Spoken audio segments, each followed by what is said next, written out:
ایک صاحب کہنے لگے جی میں نے آیا تھا، ایک نہایت غریب آدمی تھا، وہ بار بار آپ کو کہہ رہا تھا میرے گھر چلیں، میرے گھر چلیں، بار بار کہہ رہا تھا میرے گھر چلیں۔ میں نے کہا ہاں۔ اس کی کیفیت یقین جانی میں اس کے گھر گیا، آپ نہیں سوچ سکتے کہ اس کے گھر کی غربت نہیں تھی، غربت سے بھی کوئی آخری درجے کی غربت ہو۔ لاہور میں اس وقت سردی ہوگی 7-8 میں ہوگی، 11 میں ہوگی، کتنی ہے 11 میں ٹمپریچر ہوگا 6 ہے، اور اگر یہی -6 ہو جائے اور -32 ہو جائے تو پھر کیا حال ہوگا؟ ہر چیز جم جائے گی، ہر چیز جم جائے گی، ہڈیاں بھی، خون بھی، جسم بھی، ہر چیز جم جائے گی۔ سمجھ لیں کہ یہ آج لاہور کی جو سردی 6 پہ ہے، یہ -6 پہ اور -16 پہ غربت کی انتہا تھی اس گھر میں۔ میں نے دیکھا گھر کی کوئی چیز نہیں تھی، دیوار گری ہے نا تو پھر پرانی چادریں، پھر وہ چادر بھی پھٹ گئی ہے، پھر اس چادر کے ساتھ کوئی شاپر سی دیا ہے یا کوئی چیز سی دی ہے، کچھ بھی نہیں تھا۔ غربت کی بھی ہوتی ہے عجب صبح عجب شام، کرتا ہے سفر جب قافلہ راحت و آرام، راحت اور آرام کا قافلہ خود سفر کر جاتا ہے اس گھر سے۔ یہاں رخت اقامت کا سر انجام ہے بے جا، اس منزل پر خوف پہ آرام ہے بے جا، عقبا کے سوا یہاں کا ہر کام ہے بے جا، مانے دے نگی آرزو نام ہے بے جا۔ ہر چیز سفر کر جاتی۔ مجھے کہنے لگے کہ آج وہ خوشحال ہیں۔ وہ خوشحال نہیں ہیں، بہت زیادہ خوشحال ہیں۔ وہ صاحب مجھ سے کہنے لگے، وہ سندھ کے تھے، اور میں نے کہا میں ان کو کیا عمل بتایا تھا مجھے یاد نہیں۔ اس نے اشارہ کیا تو فوراً مجھے وہ سارا یاد آیا۔ انہیں میں نے 3 چیزیں بتائی تھی۔ گھر میں، پورے گھر میں چارپائی نہیں تھی، ایک چارپائی تھی تو اس پہ کپڑا ڈلا ہوا۔ مجھے کہنے لگے سائیں آپ یہاں بیٹھے، میں بیٹھتا ہوں، نیچے چلا گیا۔ وہ چارپائی کا بانی ٹوٹا ہوا تھا، چھوٹا چھوٹا تھا، وہ تو تھی بہت پرانی، یعنی آخری درجے کی مفلسی، غربت، تنگ دستی۔ میں نے ان سے 3 چیزیں انہیں بتائیں اور 3 وعدے لیے۔ پہلا وعدہ یہ لیا، فجر کے وقت رزق تقسیم نہیں ہوتا۔ آج ایک لفظ دے رہا ہوں، وہ لفظ یاد رکھیے گا، بخت تقسیم ہوتا ہے۔ بخت جب بیدار تھا بدبخت آنکھیں سو گئیں۔ بخت جب بیدار تھا بدبخت آنکھیں سو گئیں۔ رزق نہیں، بخت کے اندر پھر رزق بھی ہے، عزت بھی ہے، وقار بھی ہے، شان و شوکت بھی ہے، نسلوں کے لیے بلندیاں بھی ہیں، راحتیں بھی ہیں، رحمتیں بھی ہیں، ثروتیں بھی ہیں، خوشیاں بھی ہیں، خوشحالیاں بھی ہیں، ساری نعمتیں بخت میں ہیں، بخت میں۔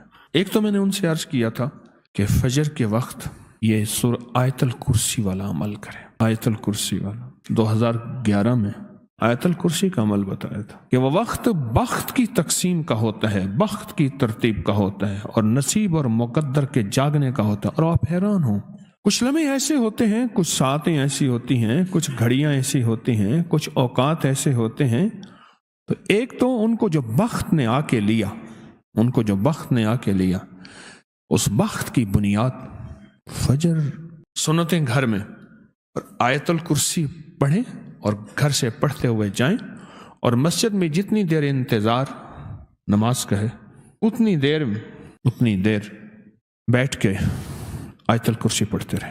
ایک تو یہ عمل میں نے انہیں دیا تھا اور انہوں نے کیا۔ دراصل ہماری طبیعتوں میں ہے کہ بس یوں چٹکی لگائیں اور ہو جائے۔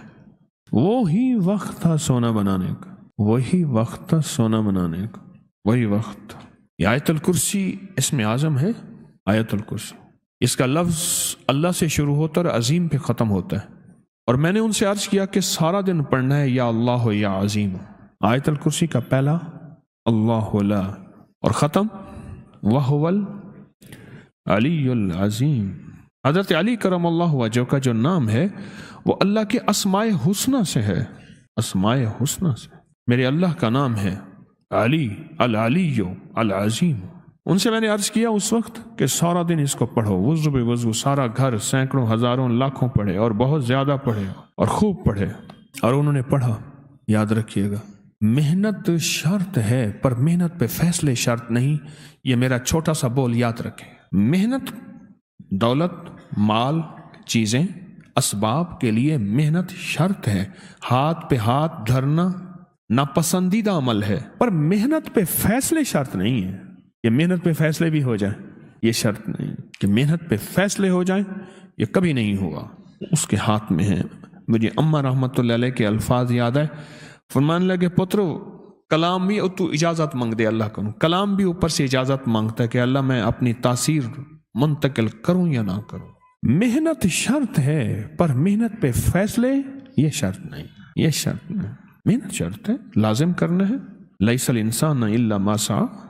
تو دوسرا میں نے ان سے عرض کیا کہ وظیفہ پڑھیں سارا دن، یا اللہ یا عظیم، یا اللہ یا عظیم، سارا دن پڑھیں، سارا گھر پڑھے یا اللہ یا عظیم۔ اور تیسرا ایک کام میں نے انہیں بتایا تھا کہ دن میں کچھ وقت صبح کچھ وقت شام دنیا کے جتنے بھی پریشان لوگ ہیں نا ان کے لیے دعا کرنا، اپنے لیے نہ کرنا۔ کوئی دکھ، کوئی غم، کوئی مصیبت، کوئی بیماری، کوئی تکلیف، کوئی مشکل، کوئی ناکامی، کوئی پریشانی، اور اس میں اگر ایسے لوگوں کا تذکرہ ذہن میں آ جائے جو دشمن ہیں، حاسد ہیں، کینہ پرور ہیں، جادوگر ہیں، اگر ان کا تذکرہ ذہن میں آ جائے اور ان کا ذہن میں آ جائے، ان کے لیے بھی دعا کرنا، نکلے کی مشکل سے پر خوب کرنا۔ 3 کام دیے تھے میں نے، ایک صبح آیت الکرسی چند بار، کوئی تعداد نہیں، دوسرا سارا دن یا اللہ یا عظیم، کوئی تعداد نہیں، کھلا لیکن بہت زیادہ، اور تیسرا جذبے دیے تھے۔ یہ دعا نہیں ہے، اصل میں جذبے ہیں، جذبے ہیں، اور جذبے منتقل ہوتے ہیں، جذبے منتقل ہوتے ہیں۔ یہ جو ہے نا، اب تو مانگنے والے فقیر یہ لفظ نہیں کہتے، پہلے کہتے تھے سب کی خیر سب کا بھلا، اب تو میں نے نہیں سنا، جو دے اس کا بھی بھلا، جو نہ دے اس کا بھی بھلا۔ یہ جو نا سب کی خیر سب کا بھلا، اس میں سارے آئیں، مسلم غیر مسلم، ہر بندہ ہر طبقہ اس میں ہے، سب کی خیر سب کا بھلا، سب اسی میں آتے ہیں، سب اسی میں آتے ہیں۔ 3 کام میں نے بتائے تھے، انہوں نے میری بات کو قدردانی سے لیا۔ رب نے مفلسی اور مفلسی کی بھی انتہا سے تونگری کے دروازے، خوشحالی کے دروازے کھل دیے۔ اب یہ کتنی نسلوں تک چلتا ہے، یہ بھی ایک بات بتا دوں، یہ کتنی نسلوں تک چلے گا، پتہ نہیں کتنی نسلوں کے لیے فیصلہ ہوا۔ وہ نسلیں ہیں، بس ان نسلوں کے ساتھ بخت ہوگا، بلندی ہوگی، رزق ہوگا، ان نسلوں سے آگے ہمارے فیصلے نہیں ہیں۔ کیوں؟ اس نے محنت ہی اور کوشش ہی اتنی نسلوں کے لیے کی تھی، اس نے محنت کوشش ہی اتنی نسلوں کے لیے کی تھی، اس کے علاوہ اس نے کوشش کی ہی نہیں ہے، لہٰذا اس کے مطابق اس کو مل گیا۔ یہ جو توجہات ہوتی ہیں نا، نسبتوں کی توجہات، یہ تونگری کے دروازے کھولتی ہیں۔ لیکن میرا رب میرے جذبے تولے گا، جب میرا رب میرے جذبے تولے گا، ان جذبوں کے بقدر پھر تقسیم ہوگی۔ میں نواب شاہ کے اس مفلس اور غریب گھرانے کو 2 وظیفے دے آیا تھا، ایک جذبہ دے آیا تھا، 2 وظیفے دے آیا تھا، ایک جذبہ دے آیا تھا، جس کے اندر سب کے لیے خیر خائی، سب کی خیر سب کا بھلا، کوئی بھی مذہب ہے، کوئی بھی رنگ ہے، کوئی بھی نسل ہے، کوئی بھی شخص، وہ اس کا نظام ہے، دے نہ دے،